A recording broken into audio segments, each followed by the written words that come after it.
Far and away, the biggest issue facing Barack Obama is the economy, and there are few people who understand the American economy better than one of the president-elect's strongest supporters, Warren Buffett. The billionaire investor sat down for an interview with Tom Brokaw to share his views on the economy, the future, and Barack Obama.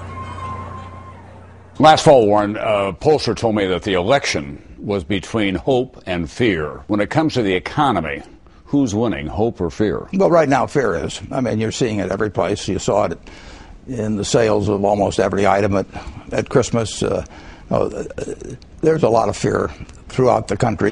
When the richest man in the world speaks, people listen, especially when it's about the economy in so much trouble, and the president-elect is no exception.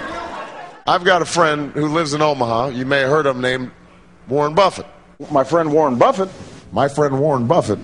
He often cites you as an advisor, and I know that you've been in touch with his economic team. Does he listen? He's a listener. But on the other hand, he makes up his own mind. His team won't run him. He'll use his team. He'll use them very effectively. But in the end, it'll be his decision. I've been describing this as the domestic equivalent of war. Is that an overstatement? It really is an economic Pearl Harbor. The country is facing something it hasn't faced since World War II. Is Barack Obama the right commander-in-chief for the economy? He's the absolute right commander-in-chief.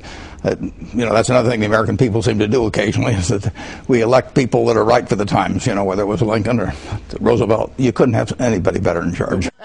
Warren Buffett has been advising the incoming president. They met again this week at the Washington Post, where Buffett is a board member. Right after that, Buffett joined me at the museum, Washington's stylish tribute to journalism, halfway between Capitol Hill and the White House. And Buffett continued his praise of Obama. Why is he right for the times? Well, he's smart, he's got the right values, but he understands economics very well.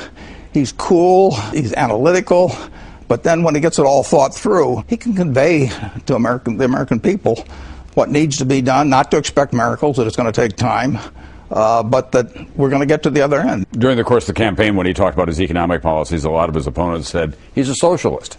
And he would say, look, if I were a socialist, would I have Warren Buffett as one of my advisors and one of my friends? Yeah, no, he believes in America where there's more and more goods and services to go around, but he does believe in having everybody get a better shot at it than's existed in the last 20 years. While we can't underestimate the challenges that we face, we also can't underestimate our capacity to overcome them.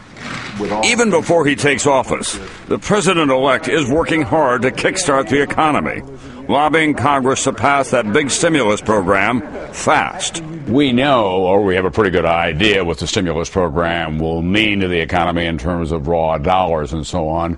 The economists can't seem to come to a judgment about how long it will take for it to have an effect. Some are saying a year, others are saying it may be up to 5 years. Do you have a position on that? Well, I don't think it'll be 5 years, Tom, but I don't know the answer to that. We have a negative feedback cycle going on now. We have fear, which leads to people not wanting to spend and not wanting to make investments, and then that leads to more fear. We'll break out of it, but it takes time, and nobody can predict exactly when it'll happen. We've got a court order here to go ahead and proceed with an eviction today. Basically, the bank's taking back over the house. This economic freefall began when the housing bubble burst. Mortgages that turned out to be too good to be true. Too easy credit. Too much greed. People living beyond their means. Which is something no one can ever accuse Warren Buffett of doing. You live in the same house that you've lived in Omaha for how long now? 50, a little over 50 years, yeah. Were you ever tempted in the last 5 years to build one of those bigger houses on the outside? No, I'm happy where I am. Somebody said one time that success is getting what you want and happiness is wanting what you get. And I got that house 50 years ago, and I love it. For so many Americans accustomed only to good times, today's tumultuous times are terrifying experiences. So Buffett wants everyone to keep some perspective. You were a child in the Great Depression. You witnessed World War II. It was a very difficult time right after World War II. A lot of people forget about that. Sure. You've been through these cycles of boom and bust. Where does this one fit in your lifetime? Well, this certainly is nothing like World War II. I mean, with the country threatened.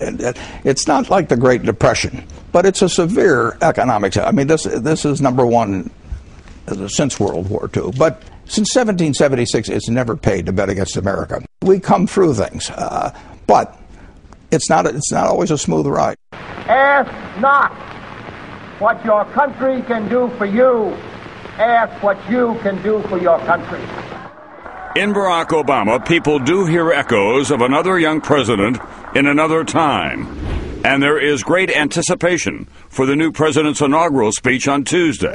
You're very good with words. Has he asked you at all for any advice on his inaugural address? No, I have not been sitting around writing fourscore. That's right. No, he doesn't need any help. We have nothing to fear but fear itself. That's right, nothing to fear but fear itself. Right. But does it have to be in that tone? Are we ready for that again? Well, I don't have any specific knowledge, but my guess is it will be inspirational. It will be asking something of the American people. I mean, he has every right to expect something of the American people, and I think the American people want something to be asked of them.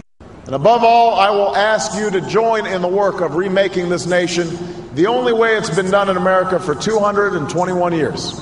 Block by block, brick by brick, calloused hand by calloused hand. And how important is the new president to all of that in terms of instilling confidence and talking bluntly to the American people, saying there is going to be some pain here and you may have to make some sacrifices? That's exactly what he's going to say, because it's the truth. And he's smart enough to know it's the truth, and he's the kind of person who's going to tell you the truth. If you can show me that something's going to work, I will welcome it. If it works better than something I've proposed, I'll welcome it. He absorbs what people are saying, and in the end, he comes out, with better ideas than I come out with when I'm listening to the same thing. He has an ability to extract from other people a lot of information. He's a great editor of people's ideas, and then he's not afraid to act. I mean, he's got a confidence about him which is warranted. It's not an arrogance, but it's a confidence, and he believes in himself. He believes in his country, and he'll get the job done.